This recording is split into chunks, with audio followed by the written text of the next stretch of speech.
Fala galera do Prosa, sejam muito bem-vindos ao canal e hoje a gente abre mais uma discussão técnica aqui na nossa página. Hoje a gente vai abordar o tema de validação analítica. Bom, para quem não sabe, o Prosa Analítica também tem uma página no YouTube. Aqui embaixo da página da descrição do vídeo tem a nossa página do YouTube, então segue a gente lá. Lá tem mais vídeos e tem mais informações de coisas que a gente posta aqui. Então, sem mais delongas, vamos iniciar o vídeo. Bom, galera, a legislação que rege as validações analíticas, segundo a Anvisa, é a RDC 166, que foi emitida em 2017. E nessa legislação, a Anvisa ela lista os parâmetros por tipo de teste.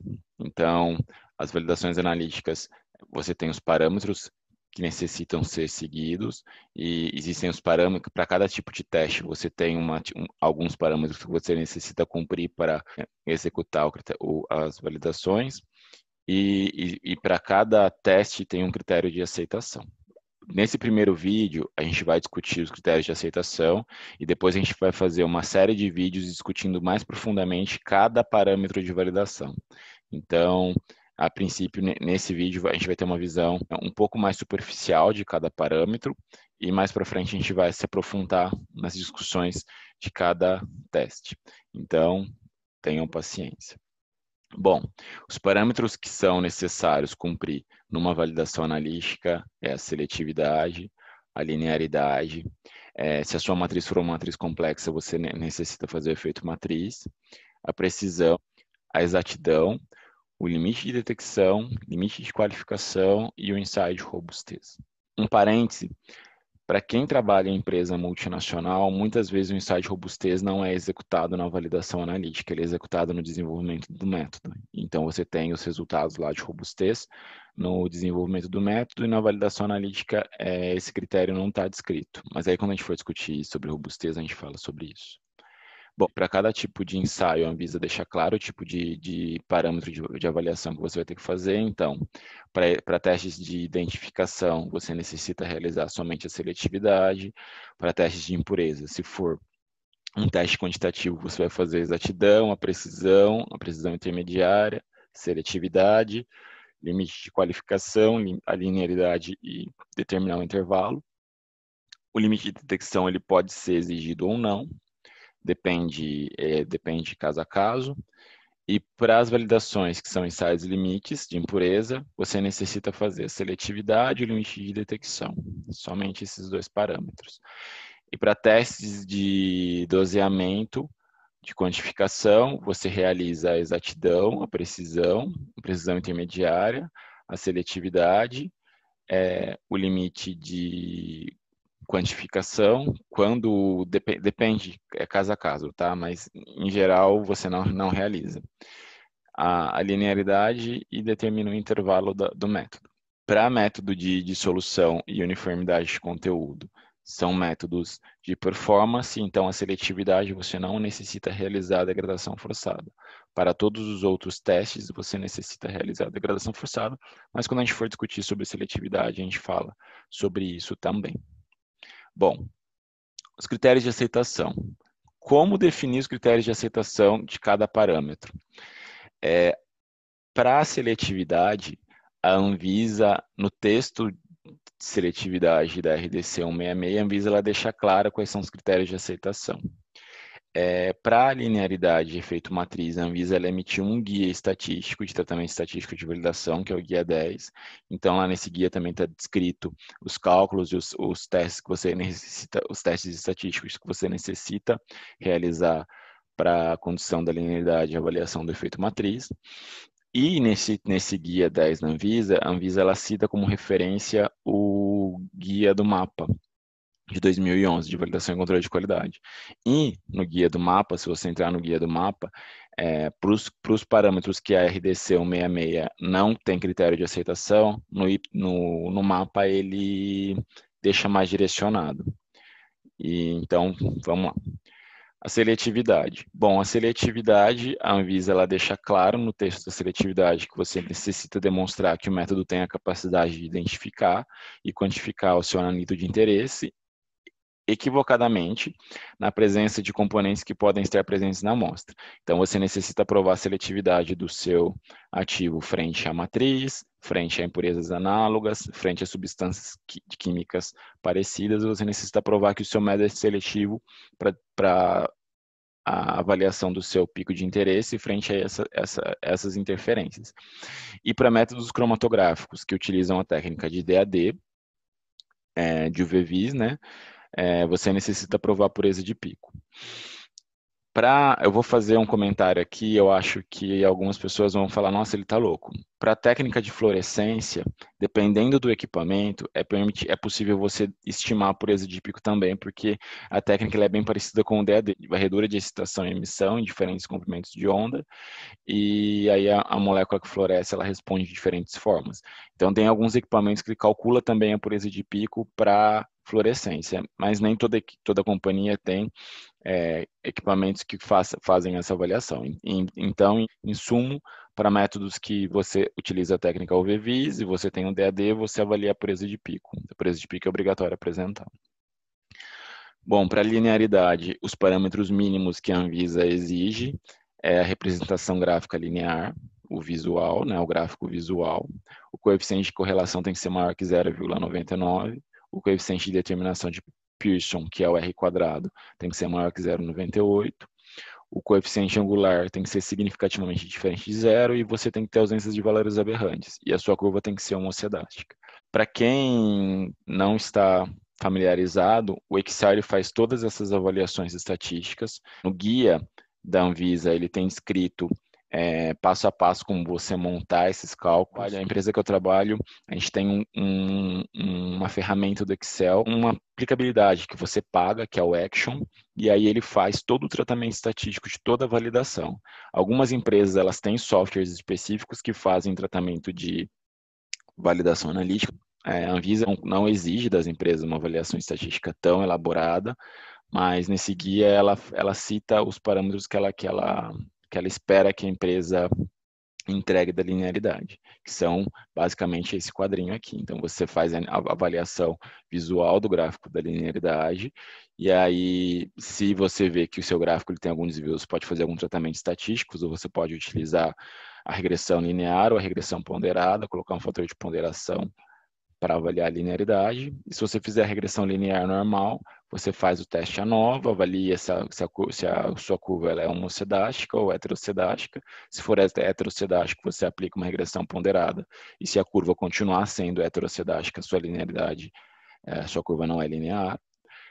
Aí você faz a avaliação da ANOVA, avalia o teste F, faz a avaliação das análises de resíduo.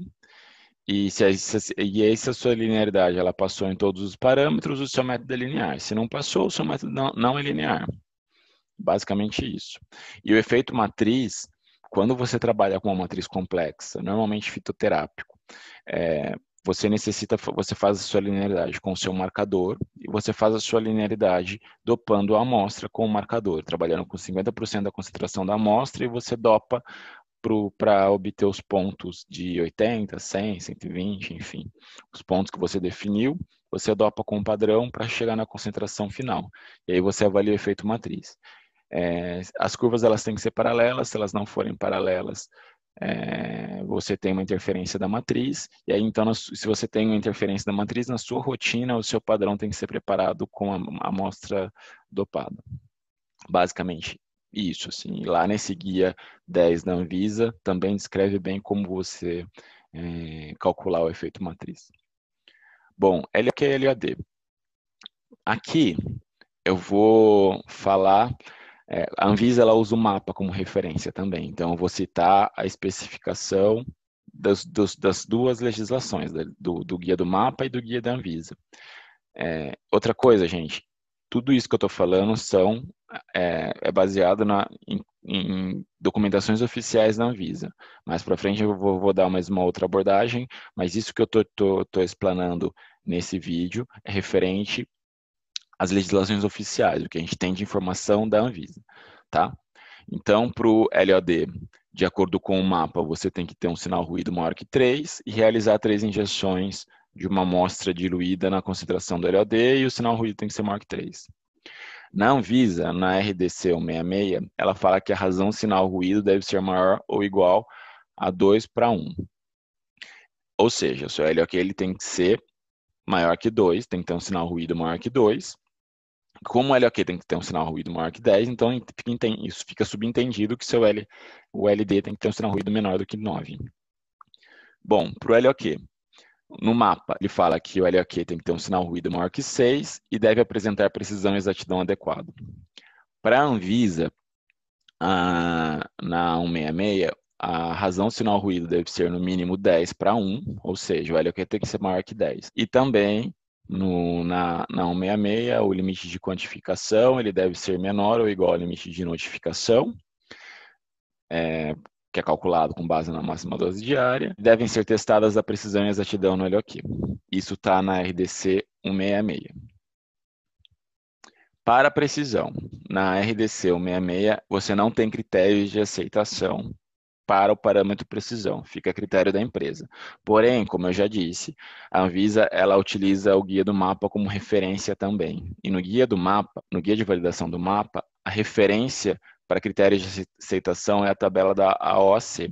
Muitas empresas, elas trabalham com essa tabela e muitas empresas trabalham com entendimento errôneo dessa tabela. A Anvisa, quando emitiu a CP anterior à RDC 166, na primeira versão, você tinha as tabelas da OAC e as empresas elas questionaram, houve uma série de discussões, e quando a Anvisa emitiu a RDC 166, em 2017, ela tirou essas informações da legislação e deixou aberto para cada empresa decidir os critérios de aceitação da sua validação. Bom, para o mapa, ele utiliza como referência para o critério de determinação de DPR ou coeficiente de variação a tabela da OAC, e ele estima a precisão com base na razão, concentração do produto, analito no produto matriz, que é essa tabelinha aqui do lado. Então, eu vou fazer dois exemplos. Vou fazer um exemplo de um ensaio de teor e vou fazer um exemplo de um ensaio de produtos de degradação. Então, considerando o teor, considerando que eu tenho um comprimido com peso médio de 500 miligramas e uma dose nominal de ativo de 10 miligramas, a razão massa-massa em grama por quilograma seria 0,01 gramas para 0,0005 quilogramas. Então, fazendo essa razão, eu teria uma razão de 20 gramas por quilograma. Pela tabelinha, o meu critério de aceitação seria 2,7%. Para produtos de degradação, vamos supor que o mesmo cenário, para aquele mesmo comprimido, que eu tenho um peso médio de 500 miligramas e uma dose nominal de 10%, e a minha concentração de impureza é 0,2%. Então, a minha razão massa-massa, dessa vez eu fiz em miligrama por quilograma, eu peguei os 10 miligramas vezes 0,2%, que seria a concentração de massa da minha impureza, e dividi pela minha massa da matriz. Eu teria uma concentração de 40 miligramas por quilograma. Olhando na tabelinha lá, o meu critério de coeficiente de variação seria 7,3%, baseado na tabelinha da OAC. O que muitas empresas faziam? E faziam uma avaliação erroneamente. Eu falo porque eu já trabalhei em empresa que utilizava a tabela da OAC e tinha essa mesma interpretação. A gente interpretava a tabela pela concentração do analito e não pela razão massa-massa. Então, vamos supor que eu tenho uma solução de 0,2 microgramas, a minha solução final é 0,2 microgramas por ml, eu calculava os meus limites de exatidão e precisão em cima da minha concentração final, em cima da minha tomada de ensaio final, e não em relação à razão massa, massa do analito, recipiente da amostra, massa do analito, concentração da matriz, que é o que a OAC recomenda, você fazer relação massa-massa e não relação massa-volume. Para exatidão, também, a Anvisa, na RDC 166, não está claro os critérios de aceitação, e aí, como o guia do mapa é um guia oficial, também ele segue a tabela da OAC para concentração, então aqui você tem a razão, você estima a razão da concentração do analito do produto na matriz. Então, de acordo com a sua razão massa-massa, você tem um critério intervalos de recuperação. Então, de novo, vão utilizar aquele mesmo exemplo para o teor. Por exemplo, considerando o comprimido de peso médio de 500 miligramas e uma dose nominal de 10 miligramas, a exatidão do teor será dopando 500 miligramas do placebo com 8, 10 e 12 miligramas de ativo, representando ponto de 80%, 100% e 120%, respectivamente. A razão massa-massa em grama por quilograma vai ser 16, 20 e 24. Conforme a tabela de recuperação, a recuperação seria de 98 a 102. Então, isso para o ensaio de teor. Para o ensaio de produto de degradação, considerando o mesmo cenário, um comprimido de 500 miligramas, com uma dose nominal de 10 miligramas do ativo, a concentração de pureza vai ser 0,2%, que é a minha especificação. O meu LOQ, vamos estimar que o LOQ foi 0,1%, e a exatidão será realizando dopando placebo com 0,1, 0,2 e 0,24% de impureza, que daria uma massa de 0,01 miligramas, 0,02 miligramas e 0,024 miligramas, respectivamente, equivalendo ao ponto do LOQ 100 e 120. Então, a razão massa-massa seria 20 miligramas por quilograma no LOQ, 40 miligramas por quilograma no 100% e 48 miligramas por quilograma no 120% da especificação. Então, conforme a tabelinha da OAC, a especificação seria de 90% a 110%. Bom, o que a gente tira disso?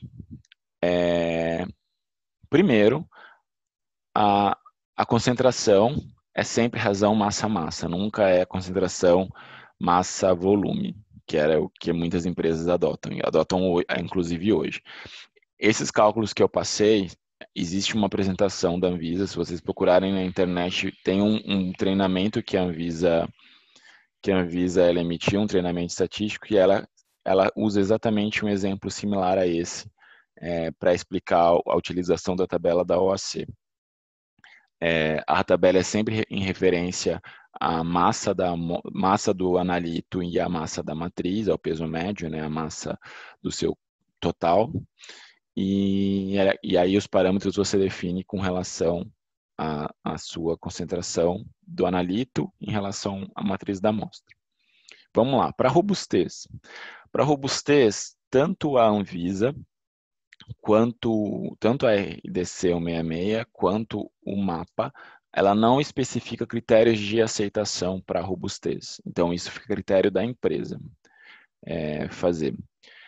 A não ser a estabilidade. Na estabilidade, o MAPA ele fala a especificação de estabilidade. Então, o que a empresa... A Anvisa ela fala que você pode, a 166 e o guia do MAPA, ele fala que você pode realizar o teste de robustez utilizando a abordagem clássica, que é variando um fator de cada vez, ou utilizando a abordagem de planejamento fatorial completo ou fracionado, e esse jeito você faz um planejamento experimental, então você altera alguns parâmetros simultâneos, é uma forma mais rápida de você avaliar a robustez. A empresa que eu trabalho e as empresas que eu já trabalhei, trabalham com a forma tradicional, com a forma clássica. Hoje eu não sei mais porque algumas empresas eu saí já faz algum tempo e talvez eles tenham revisado o plano master de validação.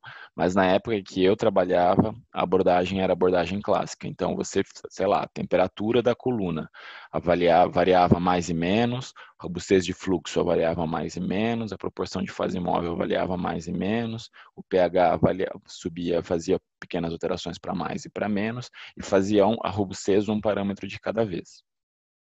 Quais são os critérios de aceitação? Algumas empresas trabalham com a recuperação conforme o critério de exatidão e avaliam os parâmetros de system suitability.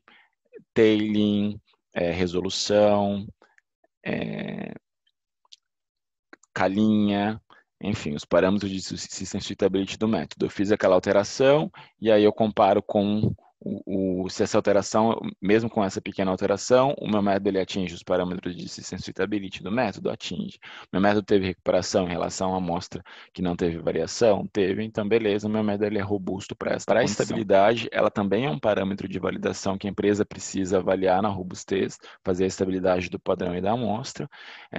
Na RDC 166 não existe um critério de aceitação específico. No mapa, ele fala que admite-se que um padrão é estável quando for observada uma degradação máxima de até 2% em relação à referência recém-preparada e analisada.